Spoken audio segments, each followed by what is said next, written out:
Watch what happens when you give a brilliant AI agent a real task, then close the window and come back tomorrow. It is gone. Every decision, every preference, every hard-won detail, wiped. The smartest coder on Earth, waking up with amnesia every single morning. So for years we patched around it the same way everyone did, a vector database. Chop your knowledge into little chunks, turn each chunk into a long list of numbers, and pile them all into a special store you can search by fuzzy similarity. For a long time, that was simply how you gave an agent a memory, and when the agent needs something, it does not read your files, it guesses. It grabs the chunks that look mathematically close to the question, hands back the top few, and hopes the answer is in there somewhere. Sometimes it is. Often it is only half of it. Here's the twist. Claude Code tried exactly this, a local vector database baked right in, and then ripped it out. Plain old search, grep across real files, beat it. No embeddings, no index, just the agent reading what is actually there. Because the best memory an agent can have is not a database at all. It is a file. A plain markdown file the agent reads at the start of every session and writes back to at the end. Memory you can open, read, and fix yourself.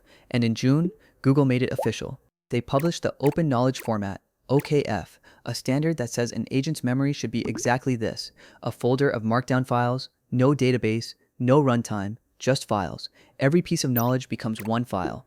At the top, a tiny block of structured tags, what type of thing this is, a title, a timestamp.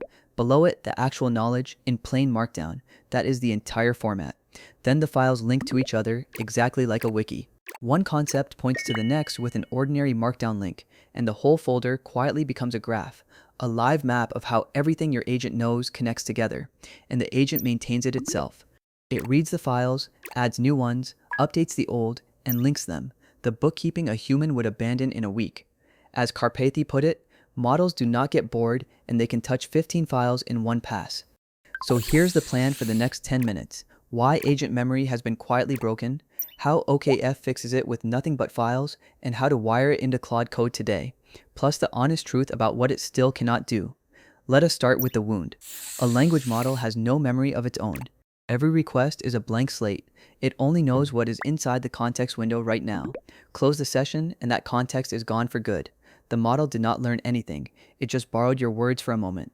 The industry's answer was retrieval. Take all your documents, slice them into little chunks, and run each chunk through an embedding model that turns text into a long list of numbers, a single point in a few thousand dimensions. Store every point in a vector database. Every time a document changes, you re-embed it and rebuild the index. That is RAG, and for a while it was the only game in town.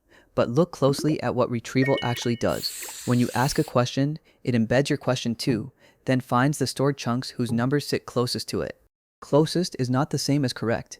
The one paragraph you needed might be split across two chunks, or drowned out by a chunk that merely shares some words, and the database hands you the wrong neighbors with total confidence.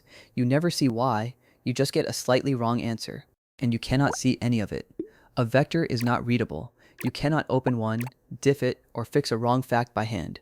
You are running a whole extra service, re-embedding on every edit, paying to store and search millions of numbers just so your agent can approximate what a folder of files would have told it exactly.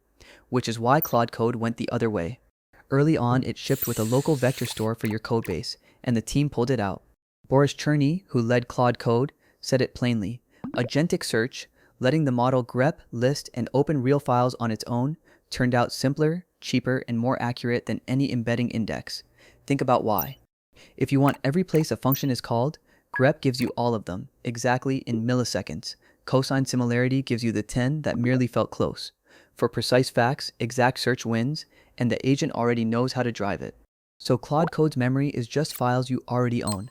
A Claude.md that holds your standing instructions, loaded at the top of every session. A memory.md that grows as the agent learns your project. You can read them, you can edit them, and so can it. And because it is all files, your agent's memory lives in Git. Every change to what it knows becomes a diff you can review, line by line. You can see the exact moment it learned something, roll back a bad fact with a single revert, and approve new knowledge in a pull request. Try doing any of that with a blob of floating point numbers, memory you can actually read, audit, and trust. That is the idea Google set out to standardize. Open Knowledge Format, version 0.1, published by the Google Cloud Data team in June 2026. The whole pitch fits on one screen. It is just Markdown, just files, just a little YAML on top. If you can read a file, you can read it. If you can clone a repo, you can ship it. The repo crossed 6,000 stars in weeks. A collection of this knowledge is called a bundle, nothing more than a directory tree. Concepts group into folders however you like. Datasets here, tables there, playbooks and metrics beside them. The file's path is its identity. Move it and it is renamed. That is the whole database. Open one concept and you see the two halves. Up top, YAML frontmatter, the structured card. Exactly one field is required. Type, telling the agent what kind of thing this is. Everything under it is freeform markdown, schemas, steps, examples, whatever the knowledge actually needs. The rest of the frontmatter is optional but recommended. A title, a one-line description, a link to the real resource it describes, tags, and a timestamp. Small, queryable fields an agent can scan without reading a single body. Think of it as the index card in front of the essay. The real magic is the links. A concept references another with a plain markdown link, and those links turn a flat folder into a graph. The orders table points to the customers table, a playbook points to the alert it fixes, a metric points to the query behind it.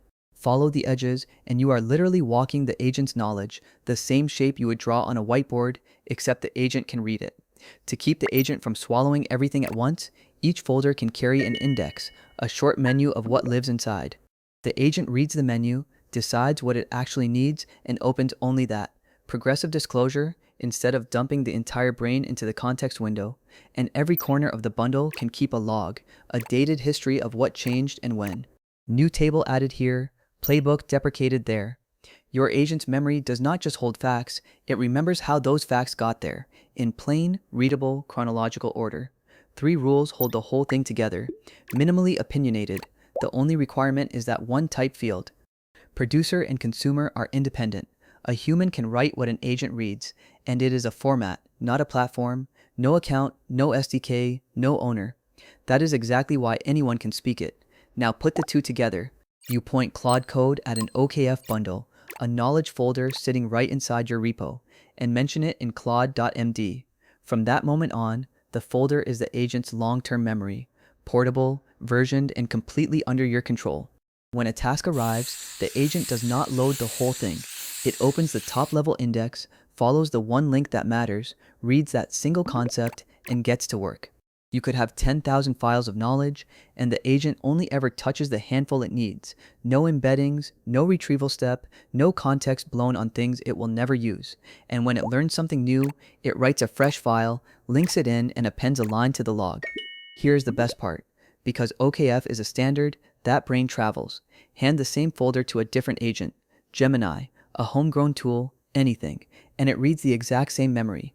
Now the honest part, because this is not a miracle, OKF is version 0.1, a draft barely a month old. The spec is deliberately tiny, the tooling is early, and the conventions will shift. Treat it as a foundation to build on, not a finished product to bet your company on tomorrow. And a format cannot save bad content. OKF standardizes where knowledge lives, not whether it is any good. Dump messy notes into Markdown and your agent gets messy memory. Someone still has to curate the brain. The format just makes that work portable, reviewable, and shared. And no, this does not kill vector search. For a giant pile of unstructured text, millions of documents, fuzzy semantic questions where you do not even know the exact words, embeddings still shine, and often the two work side by side. What changed is the default. Files and search are now the first choice for agent memory, and the vector database is the special case you reach for on purpose. So, 3 things to carry out of here. Agents forget by default. Memory is something you deliberately give them. The best memory is not a database, it is a folder of readable files, and OKF is the standard that finally makes that folder portable across every agent you touch. Perfect memory for your AI was never going to be a bigger vector database. It was here the whole time. Plain files, in plain sight, that you and your agent can both read, edit, and version. Claude Code proved it in practice. Google just wrote it down as a standard. The brain your agent has been missing is a folder you already know how to use. If this rewired how you think about agent memory, subscribe. This is where we make the future of building make sense. I'm Claude Codes. Now go give your agent a brain worth keeping.